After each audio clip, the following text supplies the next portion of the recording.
Okay, let's return to the story that North Korea publicly executed an official with an anti-aircraft gun, which was later explained to be false or not backed up by South Korean authorities, where the story originally originated from. Let's try and cross now to our guest, James Corbett, editor of the Corbett Report, the independent news website. You're welcome to the programme.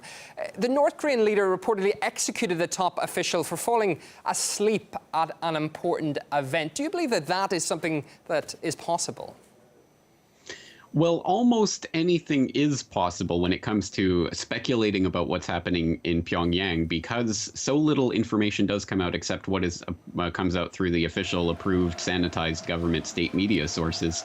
So it really is a lot of scrying tea leaves and looking at things like this. But we do know that in the North Korean government that there are a lot of chair changes that are going on behind the scenes at all times. And in fact, since Kim Jong-un came into power a few years ago, we've seen almost half of the senior officials in the North Korean government change, not in such a dramatic fashion, but being changed. So it is certainly possible that any sort of pretense would be used for that, including sleeping at a public event or something of that sort. But I think, again, there's always the implication that there's a lot of backroom politics that are taking place that we're not privy to. Well, just to continue on that point, we've seen stories before, of course, that later appeared to be false, such as the North Korean leader's uncle being fed to dogs. I'm sure you remember that one.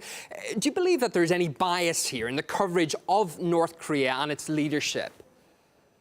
There absolutely is a bias, I think a demonstrable one, and that is fed into by the fact that the North Korean government is so plays their cards so close to their vests. So it does require a certain amount of speculation to figure out what's happening there.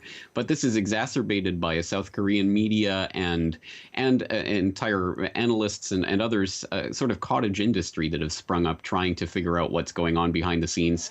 But perhaps the single most important factor is that the South Korean government relies on this steady stream of information showing that North Korea may be on the verge of collapse, or there may be an imminent threat, in order to justify its ongoing military expenditures. Obviously, the Korean Peninsula is still at a state of war.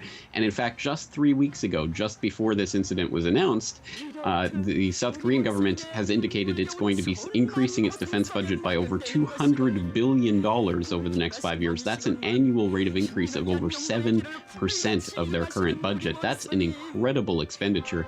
And of course, the reason that they cited for this increase in expenditure is the threat from North Korea. So there's a lot of money that rides on this constant promotion of this threat. And the stories do seem to get more and more spectacular. What are the rumors of such atrocities based on, do you believe?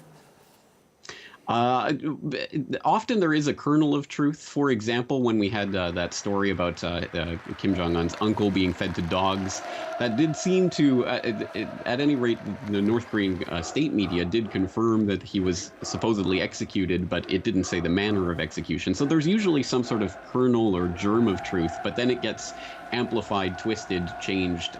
For example, in that story, the flourish about him being fed to a pack of dogs was apparently from Chinese social media parodists that eventually got picked up in the regular media. So it seems to be like a game of telephone whispers that goes on and just seems to make this into almost a parody of the news of what's coming out of North Korea, because people are primed to believe almost anything about what goes on there.